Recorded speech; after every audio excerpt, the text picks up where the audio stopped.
அதல பாதாளத்தை நோக்கி செல்லும் நாடு நிதியமைச்சர் எடுத்துள்ள கடுமையான விதிமுறை. கொரோனா நோயாளர்களின் எண்ணிக்கை அதிகரிப்பால் வைத்தியசாலைகளில் இடப்பற்றாக்குறை சுகாதாரத்துறை தெரிவிப்பு.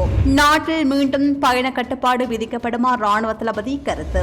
எரிபொருட்களின் விலை மேலும் ரூபாவால் அதிகரிக்கும் வாய்ப்பு.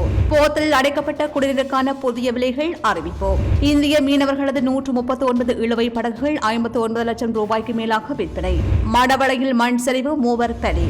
ஞானசரத்தினருக்கும் முஸ்லிம்களுக்கும் இடையே மீண்டும் மோதல். தூங்கி எழுந்தால் பொருட்களின் விலை உயரும் நாடு இலங்கை எதிர்க்கட்சி சாடல். பருத்தித்துறையில் நபரை கடத்தி சென்று கொள்ளை பரபரப்பை ஏற்படுத்திய சம்பவம். அடுத்த 2 வருடங்களுக்கு தொழில் வழங்கப்படாது நாமல் ராஜபக்ஷ திட்டவட்டம்.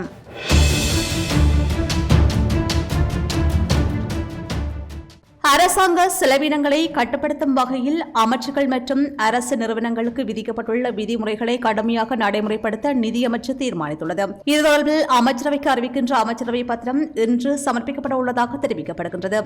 அதன்படி 2022 ஆண்டின் ஒதுக்கீட்டு சட்டத்தில் குறிப்பிடப்பட்டுள்ள வரம்புகளுக்குள் தங்கள் செலவினங்களை நிர்வகிக்கவும் மேலதிக ஏற்பாடுகளுக்கான கோரிக்கைகளை முன்வைக்க வேண்டாம் என்றும் அமைச்சர்களுக்கு அறிவுறுத்தப்பட்டுள்ளது. ஒன்றிணைந்த நிதியிலிருந்து எரிபொருள் கொடுப்பனவுகளை பெறுகின்ற அமைச்சர்கள், நாடாளுமன்ற உறுப்பினர்கள் மற்றும் அனைத்து அரசாங்க அதிகாரிகளுக்கும் வழங்கப்படுகின்ற எரிபொருள் கொடுப்பனவை மாதாந்தம் 5 லிட்டர் அல்லது அதற்கு சமனானதாக குறைக்கவும் அறிவுறுத்தப்பட்டுள்ளது. மின்சார செலவை 10% குறைக்கும் முறைகள் உருவாக்கப்படும். மேலும் வரவு செலவு திட்டத்தில் முன்மொழியப்பட்ட யோசனைகளுக்கு அமைய ஏற்கனவே உள்ள அலுவலக கட்டடங்கள் மற்றும் புதிய அலுவலகங்களை நிர்மாணிக்கும் நடவடிக்கை 2 ஆண்டுகளுக்கு இடைநிறுத்தப்பட்டுள்ளது. 2022 ஆண்டு அரசு நிறுவனங்களுக்காக வாகனங்கள் கொள்வனவு செய்கின்ற நடவடிக்கை நிறுத்தப்படும். நிறுவனங்களின் செயல்பாட்டிற்காக அத்தியாவசிய பணியிடங்களில் வெற்றிடங்களை நிரப்புவதை தவிர ஒருங்கிணைந்த நிதியத்தின் மூலம் நிதி அளிக்கப்பட நிறுவனங்களுக்கு புதிய பணியாளர்களை ஆட்சேர்ப்பு செய்வது இடைநிறுத்தப்பட்டுள்ளது. புதிய கட்டடங்களை வாடகைக்கு பெறக்கூடாது என்றும் அறிவுறுத்தப்பட்டுள்ளதுடன் ஒதுக்கீடு இன்றி பெறப்பட்ட கட்டடங்களுக்கான வாடகை செலுத்துவதற்கும் நிதி வழங்க வேண்டாம் என்று தீர்மானிக்கப்பட்டுள்ளது. வெளிநாட்டு கல்வி சுற்றுலாக்கள் அரசு நிதியை பயன்படுத்தி ஒழுங்கமைக்கக்கூடாது. மேலும் 2022 ஜனவரி மாதம் 12ஆம் தேதியிலிருந்து வெளியிடப்பட்ட பொது நிதி சுற்றறிக்கை நடைமுறைப்படுத்துவதன் மூலம் தொலைபேசி செலவுகள் கட்டுப்படுத்தப்படும் என்றும் அறிவிக்கப்பட்டுள்ளது.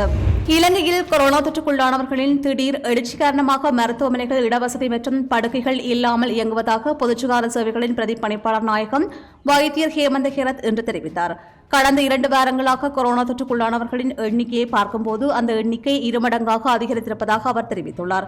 ஏனைய நோயாளிகளுக்கு அசௌகரியத்தை தவிர்ப்பதற்காக 6000 படுக்கைகள் பயன்பாட்டில் உள்ள கொரோனா நோயாளிகளுக்காகவும் 14000 படுக்கைகள் தயார் நிலையில் வைப்பதற்கான ஏற்பாடுகளையும் மருத்துவமனைகள் தொடர்ந்தும் செய்து வருகின்றன. கொரோனா நோயாளிகளுக்காக ஒதுக்கப்பட்டுள்ள 70 படுக்கைகளில் தற்போது 59 மட்டுமே பயன்படுத்தப்படுகின்றன. வழக்குகளின் அதிகரிப்பு ஒரு நல்ல அறிகுறி அல்ல. கொரோனா பரவுவதை தடுக்க அனைவரும் ஆதரவளிப்பது முக்கியம் என்றும் அவர் கூறினார். ஞானசாரத்தினருக்கும் முஸ்லிம்களுக்கும் இடையே மோதல் சம்பவம் ஒன்று இடம்பெற்றுள்ளது. பொதுபல சேனாவின் பொதுச் செயலாளர் கலகொடாத்தி ஞானசாரத்தினருக்கு அழைப்பு விடுத்தமை தொடர்பில் பாரம்பரிய முஸ்லிம்களுக்கும் வகாபி முஸ்லிம்களுக்கும் இடையில் மோதல் ஒன்று ஏற்பட்டுள்ளதாகவே கூறப்படுகின்றது. இந்த மோதல் சம்பவம் கடந்த 4ஆம் தேதி நிகரவட்டிய தும்மலசூரிய பிரதேசத்தில் பள்ளிவாசல் ஒன்றில் இடம்பெற்றுள்ளது. குறித்த மோதலுடன் தொடர்புடைய 4 சந்தேக நபர்களை போலீசார் நேற்று கைது செய்துள்ளனர். நாட்டின் தேசிய சுதந்திர தினத்தை முன்னிட்டு கலகொடாத்தி ஞானசார தேரர் தலைமையில் சுதந்திர தின நிகழ்வு இடம்பெற்றது. அந்த நிகழ்வு முடிந்ததும் 2 குழுக்களுக்கிடையே மோதல் ஏற்பட்டதில் காயமடைந்த ஒருவர் மருத்துவமனையில் அனுமதிக்கப்பட்டதாகவும் குறிப்பிடப்படுகிறது. அடுத்த 2 வருடங்களுக்கு தொழில் வழங்குவதற்கு வழியில்லை என்று விளையாட்டுத்துறை அமைச்சர் நாமல் ராஜபக்ஷ தெரிவித்துள்ளார். வெளியத்த பிரதேசத்தில் இடம்பெற்ற நிகழ்ச்சி ஒன்றில் கலந்து கொண்டு கருத்து தெரிவிக்கையில் அவர் இவ்வாறு தெரிவித்தார். வேலை வாய்ப்பை கட்டுப்படுத்தும் வகையில் நிதியமைச்சர் சுற்றறிக்கை ஒன்றை வெளியிட்டுள்ளது. இதேவேளை எதிர்வரும் தமிழ் சிங்கள புத்தாண்டுக்கு முன்னர் 10 புதிய தொழிற்சாலைகள் திறக்கப்பட உள்ளதாகவும் அவர் மேலும் தெரிவித்துள்ளார். கொரோனா வைரஸ் பரவவிருக்கின்ற நிலையில் அனைத்து மக்களும் சுகாதார மற்றும் பாதுகாப்பு நடவடிக்கைகளை மேற்கொண்டு பொறுப்புடன் செயற்பட வேண்டும் என்று ராணுவ தளபதி ஜெனரல் சவேந்திர சில்வா தெரிவித்துள்ளார். நாட்டில் மீண்டும் பயண கட்டுப்பாடுகளை விதிக்கும் திட்டம் எதுவும் இல்லை என்றும் அவர் கூறினார். கொரோனா வைரஸ் பரவல் காரணமாக பயணங்களை கட்டுப்படுத்துவீர்களா என்று ஊடகவியலாளர்கள் எழுப்பிய கேள்விக்கு பதிலளிக்கின்ற போதே அவர் மேற்கண்டவாறு தெரிவித்துள்ளார். நாட்டில் எதிர்காலத்தில் எரிபொருட்களின் விலை தலா ரூபாவால் மேலும் அதிகரிக்கும் வாய்ப்பு காணப்படுவதாக கனிய எண்ணெய் வள சங்கத்தின் தலைவர் பந்துல சமன்குமார் தெரிவித்துள்ளார். ஊடகங்களுக்கு இன்று கருத்து தெரிவிக்கின்ற போது அவர் இவ்வாறு தெரிவித்துள்ளார். நாட்டில் கனிய எண்ணெயின் விலை உயர்வுக்கு பல காரணங்கள் காணப்படுகின்றன. உலக சந்தையில் கனிய எண்ணெய் விலை அதிகரிப்பு, வரி டாலர்கள் அதிகரிப்பு, இவ்வாறு பல காரணங்களை கூற முடியும். இவற்றை கருத்தில் கொண்டு விலை நிர்ணயம் செய்யப்படுகின்றது. எதிர்காலத்தில் 1 லிட்டர் டீசலின் விலை 40 ரூபாவால் அதிகரிக்கலாம். IOC இந்த எரிபொருள் விலை உயர்வு தற்போது ஏற்பட்டுள்ளது.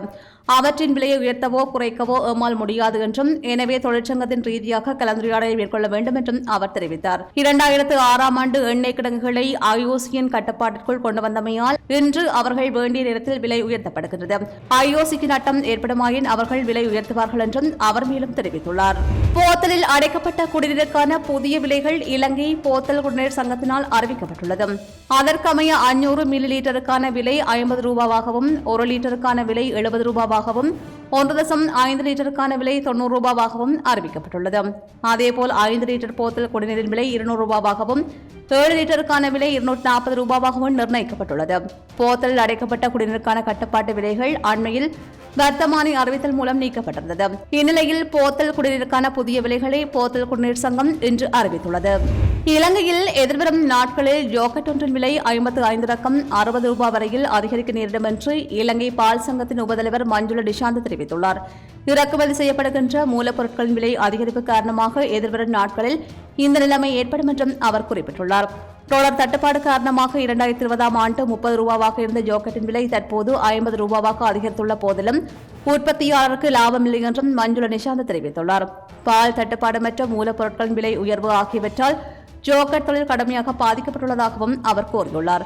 இந்த பிரச்சினையில் அரசாங்கம் தலையிட்டு தீர்வு காண வேண்டும் என்றும் அவர் மேலும் தெரிவித்துள்ளார்.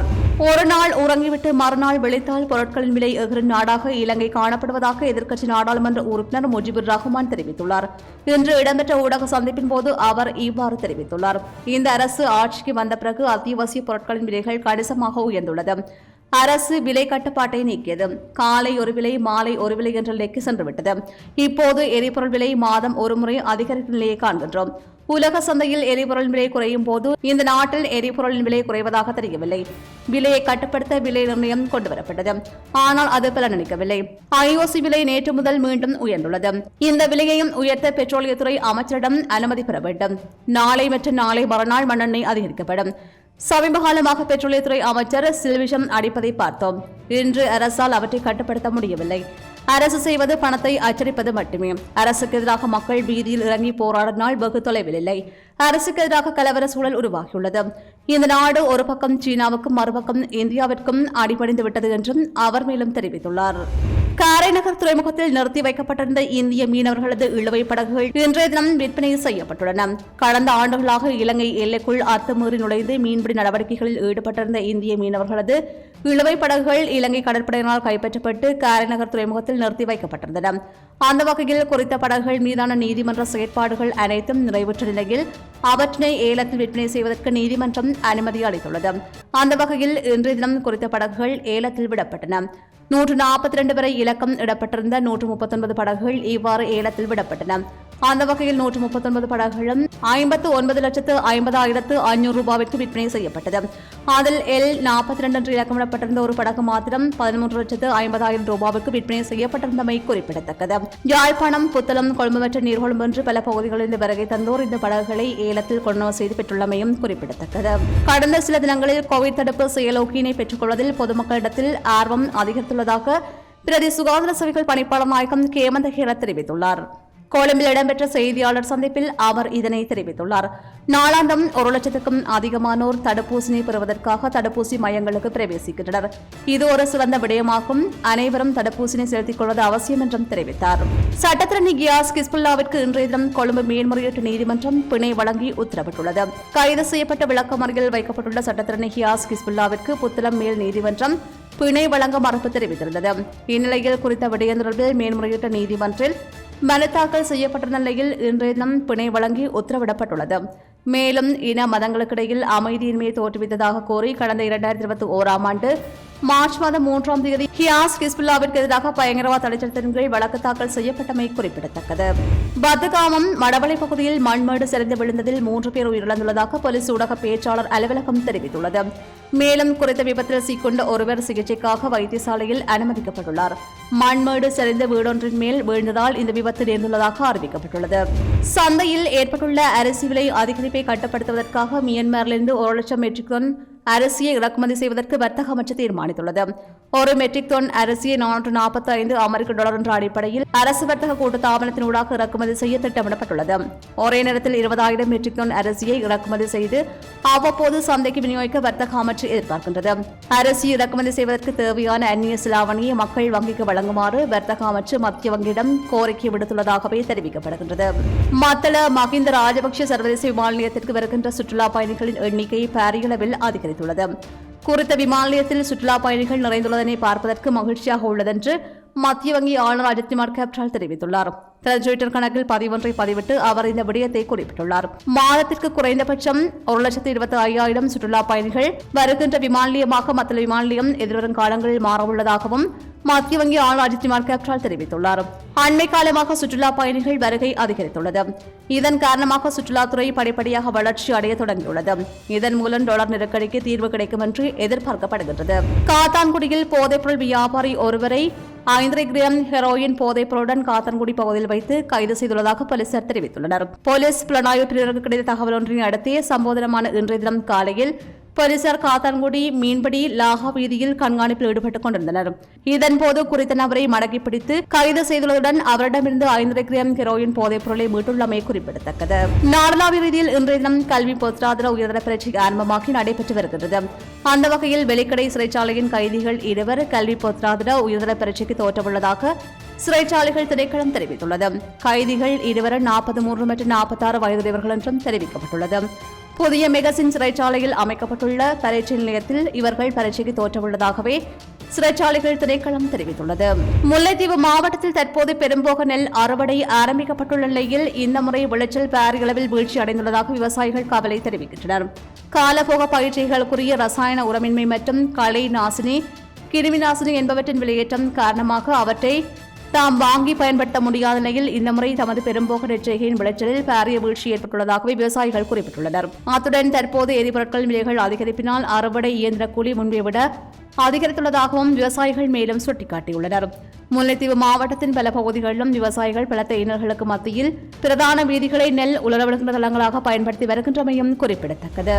யாழ்ப்பாணம் பருத்தித்துறையில் நபர் ஒருவரை கடத்தி சென்று பணம் மற்றும் தங்க ஆபரணங்கள் உள்ளிட்டவற்றை கொள்ளையிட்ட சம்பவம் பரபரப்பை ஏற்படுத்தியுள்ளது. இந்நிலையில் கடத்தல் சம்பவம் தொடர்பில் சந்தேக நபர் கைது செய்யப்பட்டுள்ளதாக போலீஸ் ஊடகப் பிரிவு தெரிவித்துள்ளது. இந்த சம்பவம் தொடர்பில் மேலும் தெரிய வருவதாவது, நேற்றைய தினம் காலை பருத்தித்துறை போலீஸ் பிரிவில் நபர் ஒருவரை முச்சக்கர வண்டியில் கடத்தி சென்றுள்ளனர். இதன்போது அவரிடமிருந்து 2 லட்சம் ரூபாய் பெறுமதியுடைய தங்க ஆபரணங்கள், 94,000 ரூபாய் பெறுமதியுடைய 2 கையடக்க தொலைபேசிகள் என்பவை கொள்ளையிடப்பட்டுள்ளதாகவே பருத்தித்துறை போலீசாருக்கு கிடைக்கப்பெற்ற தகவலுக்கு அமைய விசாரணைகள் முன்னெடுக்கப்பட்டன.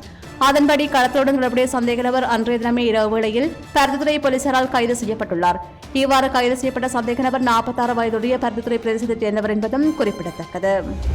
இத்துடன் இலங்கையின் இன்றைய பிரதான செய்திகள் நிறைவு பெறுகின்றன. தொடர்ந்தும் இலங்கை செய்திகளை உடனுக்குடன் அறிந்து கொள்ள சமூகமீடியா.com எனும் எமது இணையதளத்துடன் இணைந்திருங்கள்.